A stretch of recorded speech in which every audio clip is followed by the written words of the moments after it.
Ethical Perspectives on the News is produced by the Interreligious Council of Lynn County, which is solely responsible for its content.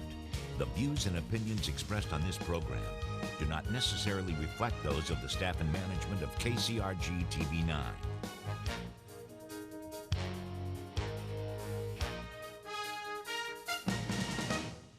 Good morning, and thank you for joining us for this episode of Ethical Perspectives on the News.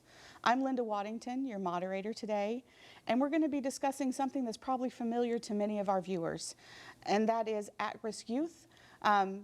Recently in the headlines, we have heard about the closure of the Iowa Juvenile Home, but such headlines and the politics that it's generated don't always lead to answers about the youth that were served by the facility and the youth that could be served by the facility. So I have two panelists here with me today to discuss the issues. On the far side of the stage, I have Deb Peddycoart, who's the Quality Director at Foundation 2 here in Cedar Rapids. Deb, thank you for being here. Thank you. And in the middle is Dave Nagle, always in the middle, an Eastern Iowa attorney who's been an unpaid advocate for the Iowa Juvenile Home. He also grew up beside the site and has experience in the courts with at-risk youth. Thank you, Dave, for being here. No, thank you. Thanks for having us both. You know, I'd really love to start with you, Deb. I'm really curious. We hear news reports, we see news reports. They talk about troubled youth or kids at risk. And I wonder, I know you can't talk specifically about this case or that case, but if you could give us kind of an overview of the challenges that these types of youth face. Okay, we are talking about a diverse group of kids that fall under the umbrella term of at-risk. But some of the things they may be facing are really distressed home environments that were unable to give them the kind of support and guidance that they needed. And they may have started to have run-ins with the law. They may have had some juvenile offenses. They may have been adjudicated delinquent. They also may simply be kids that whose parents don't have the resources or the abilities to parent in healthy, positive ways. And sometimes those kids become part of the system through child in need of assistance petitions to the court. And those kids are also kids that we are hoping to, in both cases, kids that we're hoping to provide services, whether it's therapy or various kinds of programming to help nurture, to help point them in positive, healthy directions. You know, these are not kids who occasionally have a fight with their parents. These are kids who've really gone through a lot of trouble, maybe have been shunted from place to place, have gone through experiences of, you know, losing the parents have lost custody or parental rights. There's so many different stories out there. You know, in some ways it's a different story for each child. But what they have in common is that they are at risk of falling through the cracks, of getting lost, of being in the criminal justice system, or simply having a lesser quality of life because of the circumstances of their childhoods. So it could be anything then, if what I'm hearing is correct. It could be anything from criminal behavior to maybe, you know, horrible behavioral health diagnosis. Sure. To simply being without a home. All of those things, sure. And Dave, we know that some of these kids do end up in criminal court. No? And with the juvenile home closed, what can the court do? Can the court remand placement to any facility, even the private facilities in the state? Well, of course they can, and they do that with the Department of Human Services and the juvenile court officers, trying to find a place to put the kids that's appropriate. The danger with the home being closed is that there's no place for the violent ones, and unfortunately we do have violent youth. They're violent against themselves, they're violent against others, and they pose a threat to the safety. Right now, short of detention or jail, there's really, or out of state, there's really no place in the state right now for those individuals to be placed. Some of them have been assigned to, when the governor closed the juvenile home down, he sent some to a psychiatric ward, some to detention, which is jail, and some of them he just sent back and said, you know, more or less good luck. So at this point, we have a place for the boys, the Eldora Training School. But for the particularly violent or prone to violence, either against themselves or somebody else, we don't really have anything right now. For the females? For the females. Wow. And I understand from reading some of the reports that came out that one of the issues that they wanted to have fixed was really the guardian ad litem situation. And that's a person that's appointed by the court to kind of oversee a child who's at risk, who's in placement. Is that correct? Well, that's correct. The problem, and you're probably familiar with this, is that the Department of Human Services just named the state of Iowa as the guardian ad litem, the person that was supposed to be looking out for the best interests of the child. And of course, when it came time to do the individual education plans, when it came time to make decisions about the child, they couldn't be done because there was no guardian ad litem, no real person there talking or working with the kids. And I think one of the, hopefully, reformations that come out of this is that if we have guardian ad litems, then in fact they are a real person that actually works with the child, whether they're at the juvenile home level or whether they're simply looking for for a place to stay. I think that's very important, and we have an independent adult looking over that kid's shoulder. And at Foundation 2, you do a lot of crisis services, is that correct? Absolutely. So this is maybe law enforcement is called to an address because an incident has occurred, and you have a young person who needs immediate assistance, needs to be immediately removed from that situation. Foundation 2 would get the call. We very often do. There's a variety of situations where we will have youth stay at our youth shelter. They could be a police hold, a law enforcement hold, which is really a 48-hour hold, and we have to figure out at that point, whether we provide additional services to if there's a family that wants to voluntarily assign their child in to the program, or if there's DHS or JCO involvement, juvenile court or DHS involvement, then they may turn into, go to one of our beds that's, set up for that type of thing. We are a temporary shelter. We're certainly not a permanent residence. The court-ordered kids may stay with us 3-4 weeks, sometimes considerably longer, depending on whether there is a placement out there for them after our situation. But and then the kids whose parents are signing them in, who work with us and have family counseling, and we really try to get them home in a pretty decent length of time. They might stay with us 6 or 7 days. Right. So there's a big difference in the populations in terms of the length of stay. But again, they all have a worker who's in touch with us, and we with them about what the plan is for that individual child. Now, we are all from an urban area, at least as far as Iowa is concerned. Cedar Rapids and Waterloo are urban areas. And we have Des Moines, we have Iowa City, we have Sioux City. We do have these urban pockets within the state. But by and large, this is a rural state. Are there services throughout the whole of Iowa for these types of youth? Well, one of the things I just want to go back if I could just for a second, because you mentioned the China kids, the children in need of assistance, which that is the court determination that the child is in need of assistance, which means that the child's needs are not being met. Okay. But one of the problems, and this wasn't true when the home was open, but one of the things that the home did offer was a concentration of services. There was a psychologist on staff. There were regular access to dental treatment, regular access to physical treatment, and mental treatment, as well as education. And one of the things I think we constantly fight, at least when we get these kids, is that they don't bring just one problem. They're disruptive. They generally, particularly if they've been in an abused environment, they bring a host of problems, physical and mental. And it's the ability of the agencies, whether it's the home or whether it's Brimwood or whether it's Four Oaks or whether it's a youth shelter, to deliver these services in a concentrated and repetitive fashion. And I'm not sure that the state right now, I don't know that we're doing that. We're getting to these kids with all the services they need in a timely manner. I'd be interested in your perception on that. It's difficult for me to make a fair assessment of statewide the statewide situation. Just on your own experience. I know that I think we're pretty fortunate in the corridor in terms of having, a wide range of services that are available to kids, whether it's in a timely fashion. Sometimes I think things take longer than is in the best interest of a child to move through the system or to find a permanent placement for some of the kids.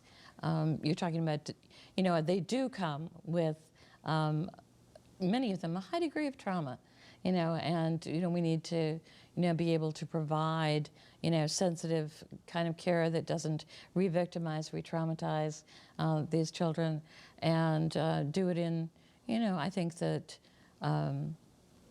in every setting, each setting has its own advantages and for different populations. As far as level of violence towards self or others, which you mentioned earlier as being a special function that you felt was, really served by the juvenile home. I think that statewide, it would be fair to say that the issues that kids are coming even to a shelter with are becoming more complex, more challenging. It require sometimes higher levels of service, but definitely require really, more than anything else, really strong support, strong staff training and education, and we need to be making sure that the most troubled of the kids gets the best quality help that we can in whatever setting that they're in. And going back to this urban and rural situation that we were talking about before, it sounds like even in our urban centers, we may not be completely cohesive to the point that we could be for these kids. But is that unique to Iowa? Well, I don't think so. Oh, part of it's just a question of resources. And one of the perceptions on resources, and in terms of why do we do these things, is that we're either going to get the kids now, and get them corrected and get them on a right path. One of the great things that when the juvenile home was closed is that the home supporters started up a Facebook, and all of a sudden, kids who had been through the juvenile home system started writing their own testimonials about what the home had meant to them, about how it was a secure facility, how it was a stable facility, and how without the home, their life would have been, into the criminal court system. And I don't say that to do a commercial for Toledo, but for all the children's services that we provide, if we either get them now, or we're going to pay the cost for them later in society in terms of them entering the criminal justice system, in terms of them being unemployable, in terms of moving through multiple marriages and multiple pregnancies outside of wedlock. So why should we spend the money? And the answer is we should spend the money, because if we don't spend it now, we're going to spend a lot more potentially later. And also, we're going to see a kid with great potential's life wasted, or kids with great potential's life saved. And we know here in Iowa that the money we are spending on these services, and not just for children but for adults, but especially on the children, hasn't necessarily been high ranking in relation to the other states in the union. Who needs to speak up at this point to say, what we are providing isn't as good as it could be because we don't have the money there to improve it? Who is the person, or who are the groups that need to stand up and say that? Well, it goes to your legislature and it goes to your governor. And I'm sorry, I don't mean to be political, but it's hard to tell you that the answer to every problem the state has isn't another tax cut. Sometimes we have to invest some money. And that means the governor asking the appropriate amount of appropriations, and it means the legislature granting those funds. I know one of the things that I've been struck with during all of these conversations is that that we really haven't seen specialized services here in Iowa. And I think that's partly because it's rural. I think that partly has to do with the overall medical professional brain drain, that we see from rural areas. And I know I'm hitting on rural a lot. Right. But I think when you're in Cedar Rapids, I think your perception is one way. And when you're sitting perhaps in Fairfield, your perception of what's available to you is a completely different way. Do you agree? I think I'm very struck by this, have been for years now. We have a suicide crisis hotline that has served the whole state of Iowa for the last 20 years or so. And one of the things that's so challenging, whether we're talking to an adult or to a youth, is that if they're calling from a resource-rich area like an urban area, or more resource-rich than others, you know, getting them linked to ongoing help is relatively easy. But when we're talking about someone that lives northwest Iowa or another part that's really not heavily populated, they may have one choice. You know, they might have someone that comes to provide psychiatric services once a week, and it's one person. And we can't even talk about, no, you know, if it's a good fit for you. If it isn't a good fit, try someone else. They don't have anyone else to try. Right. And to get people to, first of all, get over the stigma of needing that kind of help, and then to go to a service that might be very limited, and then, you know, pursue that, it's really challenging. And I'm really struck by the differences and how much harder it can be if you're in a more isolated part of the state. And one of the great, you know, one of the theories of mental health reform, you know, is that we, you know, it depends. Mental health reform services in part depend upon the resources of your county. Right. Now, if you're in a county with a high unemployment rate and a low tax base, there's a limited amount of money that the Board of Supervisors can allocate for that particular service. The idea of mental health reform, it was good in concept, which was that we'll pool the resources so that every area of the state is treated with the same amount of money, and hopefully that's more money available for those services. Unfortunately, while we've got all the areas set up now, the money has yet to flow in an effective manner. And that's going to be a real challenge for the legislature and the governor in terms of getting the money out there that the reform is supposed to require. But you both agree that kind of this community-based system that we're moving toward will be better. I don't know what a community-based system is. Where there's more services within the community instead of someone needing to travel to a group home in Waterloo, that they can stay where they are and have more services right there. Very dangerous, very dangerous. Yes, great if that happens and that person can stay in that facility, in that community, and doesn't pose a threat to someone else. But there's another danger there, and that is out of sight, out of mind. You put all those facilities out there in all those communities, and who's going to monitor them, who's going to make sure they're up to standard. Plus, you still have to deal with the kids, the China kids, that have the severe problems, as well as the juvenile delinquents that pose a threat to themselves or to someone else. When the governor sent the kids home, he was quite proud of himself, and they put them back in the school districts. And right away, we started getting calls from teachers saying, we can't control this individual. He's disrupting the entire, he or she is disrupting the entire class. How did you handle her at Toledo? Well, they handled her at Toledo by keeping the smaller class size and making sure that the other kids in the class also had an opportunity to learn. So community-based, I'm all for. If you can keep somebody in the hometown, that's fine. But that can't be the absolute answer, because if it is, you're going to put a lot of people in small towns that don't belong there at this stage of their development, but with help can come back and be a productive member. You know, I can see certain instances where I agree with you, Dave. Don't let him make you, don't get nervous now. It happened once before. But you know, when you have a child who's in an abusive home or a neglectful home, I can see where it would be very important to separate them from that situation. But when you're talking about maybe a young adult with behavioral health, maybe someone who's psychotic or bipolar, isn't having that community-based system part of the treatment? I mean, don't many professionals consider it that way? You know, there was great conversations about the girl that was in isolation for 11 months. And unfortunately, you know, what they didn't say was this is a girl that ingested 23 inches of fabric, that violently sexually assaulted someone else.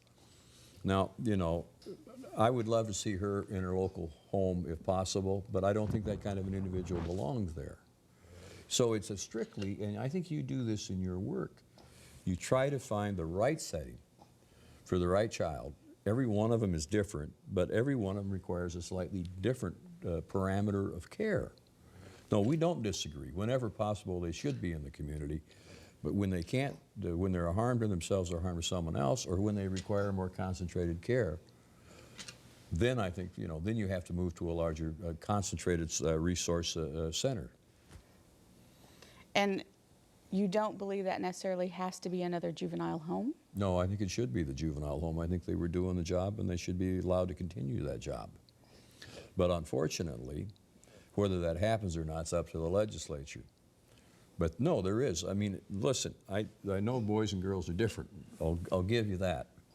But I don't know why we recognize that young men should have a facility called the Boys Training School. And yet we say, and because it's helpful to them and it's proven through the years to be beneficial, but why women should not be afforded the same concentration of services if that's what their individual care plan requires. Okay. So if there's a community out there that doesn't have services currently, they're kind of missing services, is there anything that community can do to organize to start to build some services? Even if it's just enough with a list of references to give to kids? I think that's a start, absolutely. Right now, there are things that will change, I think, with, for instance, the proliferation of technology, cell phones. A lot of adolescents are now served through like chat. That they don't have to be in a specifically, they can chat or they can Skype or they can, there's, I think, untapped resources in terms of it's not as perfect as, face-to-face interaction, but it's a start and it's getting the attention, of some people that understand that there's a need there that may be able to want to. And I don't know what will end up happening with the regionalization of the state in terms of mental health redesign, but hopefully that we won't water down services, but improve services in all the regions, so that and that's one way to start, and start to replicate things that have been working, in other parts of the state. But, for the time being, we don't have that yet in every area. And we know there's situations, mental illness, probably is not going to be helped by a support group setting, at least not an informal support group setting. Right. But criminal behavior, some of the neglect issues or feeling abandonment issues, those types of things could be helped maybe in our school systems and in informal support groups, just kids helping other kids and maybe a couple of counselors or teachers. And we don't really see much of that happening across the state. Is that something that could rise up? Well, I think that schools, and I won't monopolize this, Dave. I'll let you take. No. I think that schools are. I ran out of things to say after the first 5 minutes. You just go around. You're doing great. I think that schools are paying a lot more attention to the whole child, and they realize they need to. I've had a really positive experience working with a variety of people from the Cedar Rapids School District to address the issue of, for instance, disruptive kids, and can we do something other than call the police when we can't figure out how to control a child's behavior? And that's led to some collaborations that we've done with our mobile crisis outreach team, to go out and help de-escalate a situation in school, and instead of turning it into, a criminal track for a 6-year-old, or, a grade school age child, to provide some other kinds of alternatives for the teachers and for the school, the teachers and also the parent. So I think that schools are looking for creative ways, to deal with, these kinds of things within the school system. And I think we'll see some of it, probably not to the degree that you're envisioning, but. You're beyond my area of expertise Yeah. when you start talking about the schools themselves and what they're doing. But I can't believe that they're not trying to address these problems, and I really would hate to leave the impression that we don't think they're moving in the right direction or they're not having some accomplishments without affording them the opportunity to to inform us in terms of what the heck they are doing. What I'm concerned about, though, is that going back to the mental health and the Skype is, is the drag between when a child can see a mental health care provider, and when that conversation actually takes place, and when it takes place again. Because I think in some instances, if you want to talk to a psychologist, it's about a 2-month wait. And by that time, with a young person, that crisis has moved very quickly onto something else and onto something else and onto something else. And then the opportunity for any feedback based on the conversation, it could be 2 months again. So again, I think even if you're not in an institutional setting such as the home or Eldora, I do think we have to try to provide a more rapid response to these situations and more intense conversation with them, whenever that is possible and feasible. And I think that's one of the things that we've done with a pilot program that we've been working on. The committal rate in Lynn County, for instance, for juveniles, it far exceeded that of other places in Iowa.